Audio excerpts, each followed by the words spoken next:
Welcome to Smart Branding, a podcast dedicated to branding, naming, and domain names. I'm Tatiana Bonneau, and with my guests, we try to help you create and grow strong, memorable, and meaningful brands online.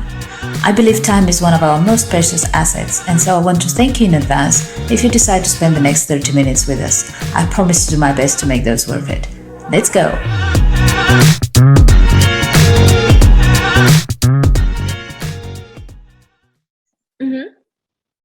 So what we do with smart branding is we're trying to create a resource for brands, for brand owners, entrepreneurs, about how to get their branding right, with a bit more of a focus on naming, domain names, and generally, the branding and naming process. So I guess if we could start, tell me a little bit more about yourself. So my name is Elena. I am an entrepreneur and an engineer. I have a master's in computer science. So I did start in a very technical field and then realized that while I love technology, I really love technology applications more. So I decided to use my background to start a company called Clothia, which is a curated marketplace for emerging fashion designers. So what we do is we find smaller, under the radar designers from all over the world. We bring them to the US and we introduce them to the American consumer. We have about 150 designers on the platform right now. They're incredibly talented. They come from 25 different countries around the world: Europe, Asia, Africa. We're working on adding Latin America, and our designers have been worn by celebrities like Lady Gaga, Bella Hadid, Priyanka Chopra. So even though they're still kind of under the radar, they're definitely very talented and have a big future ahead of them. Wow, that's very cool. And how long ago did you start? So we've been around for a bit. We officially launched May 2019. And have been growing since. So, that's actually not that long for the sort of success that you have. That's impressive. How did you come up with the name Clothia?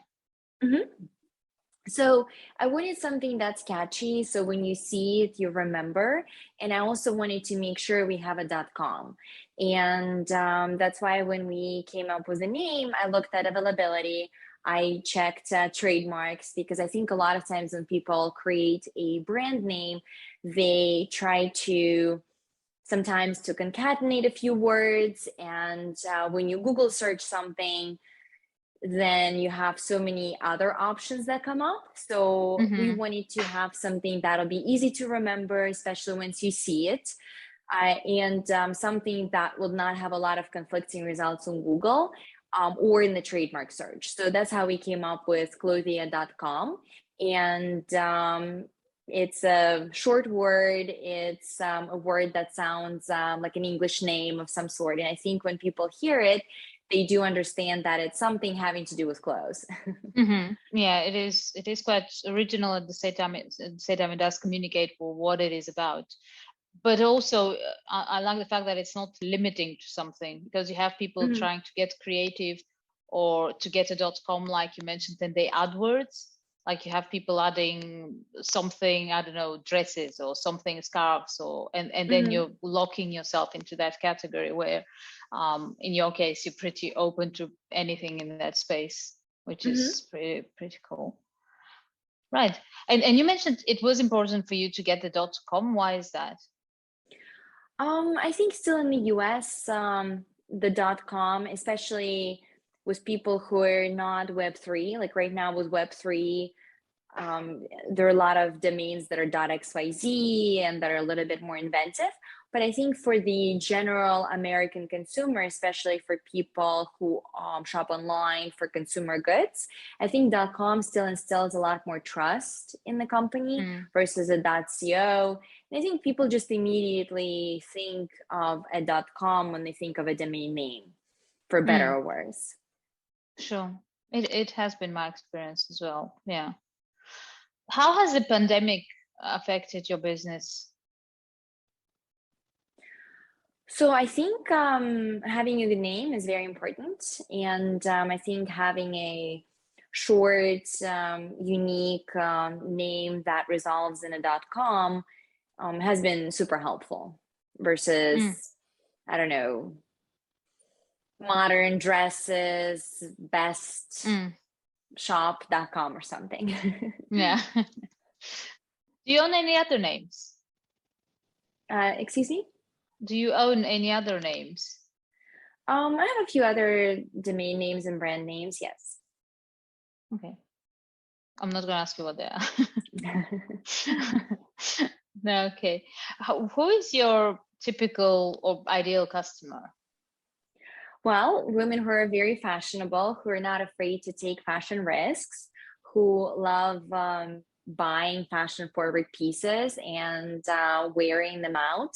We have a lot of women for whom Clothia is a bit of a reach. So usually maybe they'll buy H&M, but then they'll splurge in a Clothia piece. Usually our price point is around $200-300 on average. But we also have a lot of women who shop very high-end brands. So they'll buy Chanel, they'll buy Gucci, and then they'll come to Clothia and then they'll just buy a bunch of items because they say, oh my gosh, it's so much better, $300 than $3,000 for a similar type dress that we would buy from a very luxury, high-end luxury brand. So we kind of have both, but I think what unifies them is the love of fashion and the desire to take fashion risks, because we don't carry a lot of simple items. We don't carry a lot of items that are like a black turtleneck with no embellishments. We do have a lot of pieces that are very unique and statement pieces. I love that phrase, take a fashion risk. I haven't heard that before, but I think you can definitely play with that. It's really like, oh yeah, I like that. And you mentioned you have like the key thing is you work with designers that are not like mainstream, they're not known yet. How do you select them? So we have a curation process. So we look at quality, we look at styles, and we look at responsible manufacturing, which means that we want to work with designers that have their own unique point of view. So they're not just copying whatever the big brands like Gucci or Chanel are showing at their runway shows. We want to make sure that the items are of good quality. So again, we look at stitching, we look at fabrics, we look at manufacturing. And responsible manufacturing, again, we don't ask that everything is 100% sustainable, but we ask that designers do take care about the supply chain, that they do confirm that it's not just mass produced in somewhere where it's offshored with really dismal working conditions for the people who actually manufacture things. So we do care about that. And most of our designers manufacture in their countries of origin, where they have a small atelier or they just kind of have a small studio. Sometimes they work with artisan collectives somewhere else. So we have a few designers that work maybe within our artisan collective in Chile or in Morocco or in Nigeria, where they support kind of local sustainability initiatives. So that is also okay. But we don't like to work with people who just create a concept and then shop around to mass produce it somewhere just because it's the cheapest solution. Okay. And how would somebody who wants to be who wants to sell on your platform, how would they go about it? Yeah, so usually we have a designer form. So we have a couple of people on the team who just source and curate new designers. So if a designer is interested, they can write to us, they can send us some samples of their work. So whether it's a lookbook or a line sheet, and then we take a look, decide if it's potentially fit, and then continue the conversation. So a lot of times we have the designers who email us who are interested. We also actively source designers. We used to go to trade shows before the pandemic when they were in person. And now we just look on Instagram. We get some referrals from our existing designers or from our customers. So it's kind of like a multi-pronged process. Okay. And you mentioned the pandemic. Has it affected you in other ways other than obviously the trade shows were over? Yeah, so we actually have a lot more demand from designers who want to be on our platform because I think everybody in the fashion industry has been really hard hit since the Mm, boutiques and biggest stores have been closed for a long time, or even when they are reopening, a lot of people feel hesitant to shop mm, in person and try on things that maybe have been tried on by other people. So mm, online shopping has been really great. And I think we've seen kind of expedited growth from that, especially in the amount of designers that we have on the platform. And for the customers, I think, again, people who might have been hesitant to shop online before, they're much more eager to do that now. And they're much more mm, excited to go online and shop. And especially now that travel is limited and we do represent designers from countries like Georgia or mm. Armenia or Korea, or Nigeria, places maybe where you would have gone before, but based on closures of the borders and just additional difficulties and risks with travel, people are much more eager to shop somewhere interesting and unusual than they were Mm. before.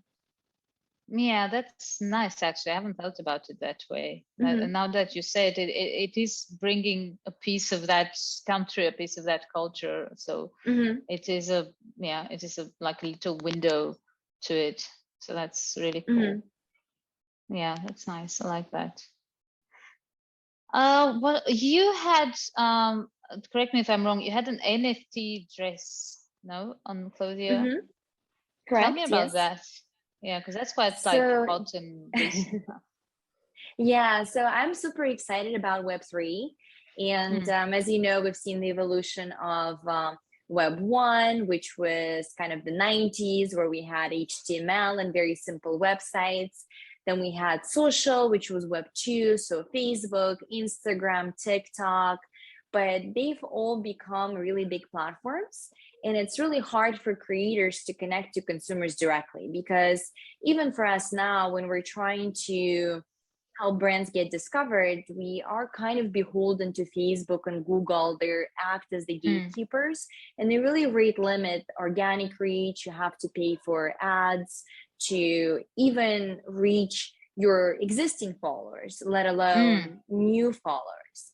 So it's been absolutely. kind of really frustrating for a lot of creators because they feel like they can't have this direct conversation and direct connection with their fans and their followers, even if people already do know and follow them on these platforms. So Mm, Web3 is an exciting new development because it allows for that more immediate connection.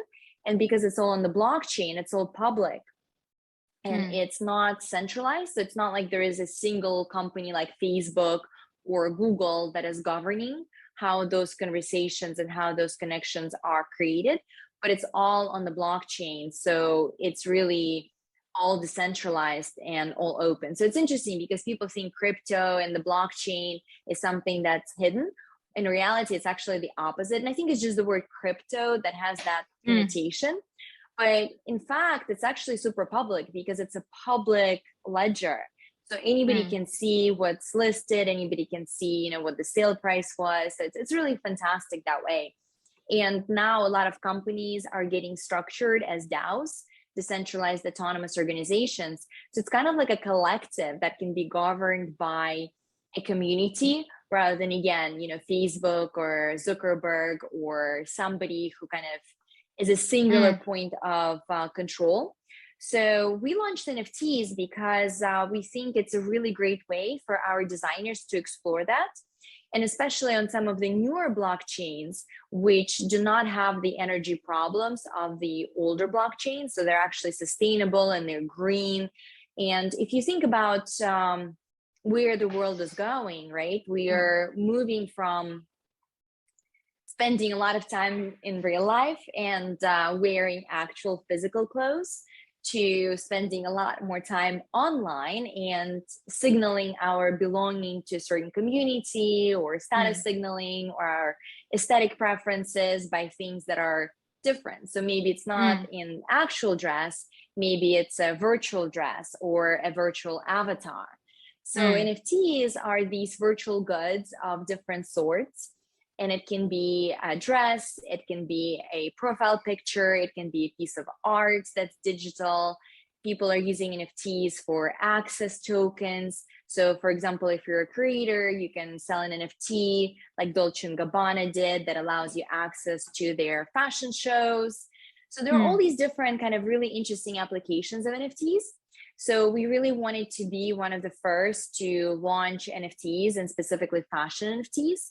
So we, in partnership with our really talented designer partners, launched some NFTs already, which are a blend of physical and digital. So maybe if you buy a dress that's custom made for you, you also have a proof of that creation on the blockchain, and you can also use that in the metaverse.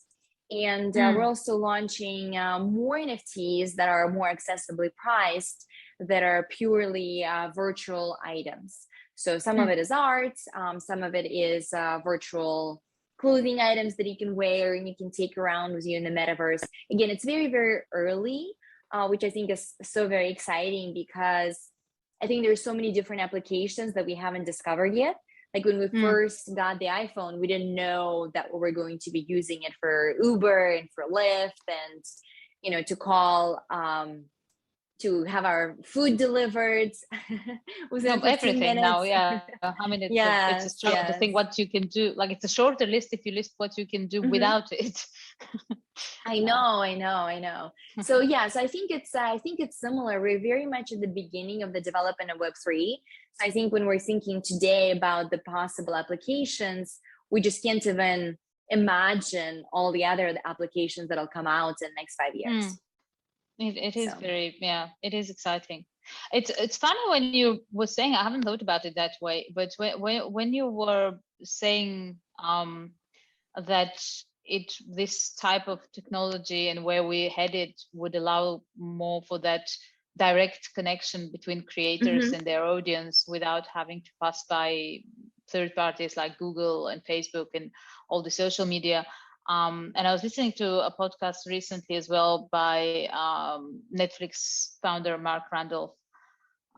He has a great podcast where he's advising entrepreneurs on how to manage their businesses and how to solve their problems.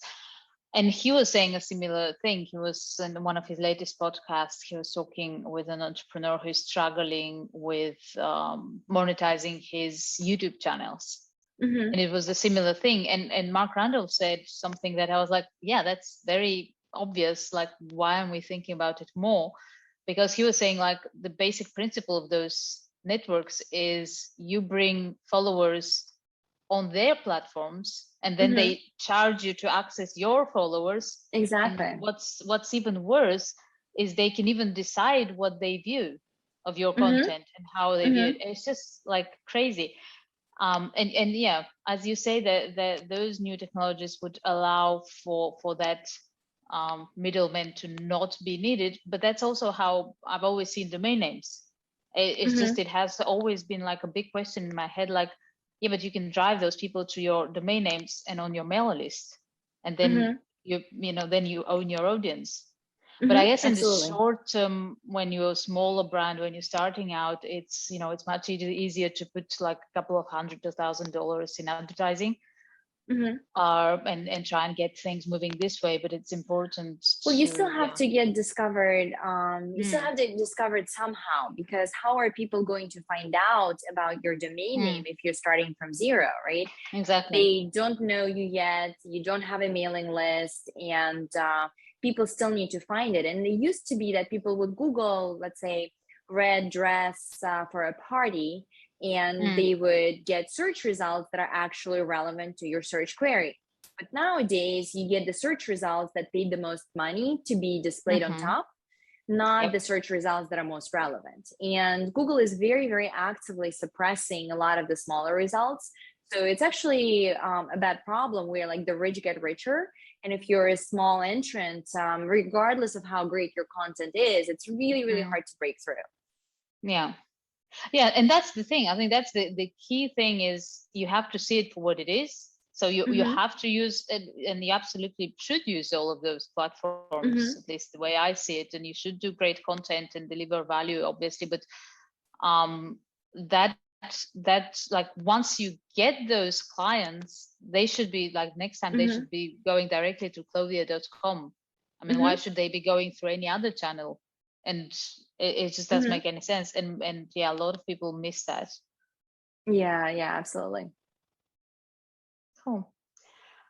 What else? What's next? You mentioned the NFTs that you're working on launching, so that's exciting. Yeah, so we're working on launching the NFT marketplace. Well, I mean, that's a big initiative. That's like adding a whole another product category essentially. And it's not just like you're selling dresses and then you add shoes, right? Which are very similar. It's a different infrastructure, it's different payments, it's different types of products. It's also awareness. So I think we're just very excited about Web3 and NFTs and growing into that field. And again, getting more designer partners on board with NFTs, getting more consumers on board with NFTs. So, and just expanding and growing. So that's a big priority for us. Sure. Is there something, because you sound very much like you're not like, I'm talking with branding experts like all over the place in different areas of marketing and branding and naming. But one thing that is very common that we very often touch on is that you have to, like, if you want to survive, it's not like it's the basic, and obviously thrive in today's world, you have to keep moving, you have to keep developing, you have to keep adapting to, and things are moving very quickly. And you seem very much on top of that, like you're literally up there doing NFT dresses. So is there is there a limit? Like, do you see something as too much, or is there a line you wouldn't cross, like that's what I wouldn't do with my brand, like ever? I think for us the big question is doing things that are ethical and things that make sense for us and for our designers. So we would never do something that is just hype and that doesn't have like an underlying business reason or an underlying kind of emotional reason or something, just to create hype. Like, and I see some brands sometimes do things and I think they just do it just to drive hype and they don't really care about the initiative itself. So I think that's something that's super important to us. And then another thing is this focus on quality. So again, for us, it's really important that Clothia stands for quality, whether it's in physical items, whether it's in digital items, but we don't want to become this kind of everything goes and anything goes. And sometimes I think when platforms grow, they stop focusing on quality and they focus on quantity. And, when you go on Amazon, a lot of reviews are fake these days because the sellers pay to have fake reviews because that shows their product higher in the rankings. And then when the customer gets it, it's not at all what they expect. So for us, again, focus on quality is incredibly important. And even if that means maybe not growing as much or not making as much money, to us, it's definitely a trade-off that is worth it in the long run, because we want to make sure that our customers know and love us and know that we stand for really great quality and really great consistency of that quality. Cool. Yeah, that sounds great. All right. I think that's it. I don't want to hold you for too long. Actually, it's not late where you are, is it? It's late here, but whatever. No, it's not late for me. It's late for you. So I appreciate the flexibility. No, it's certainly fine. Yeah, I'm used to working with people all over the place.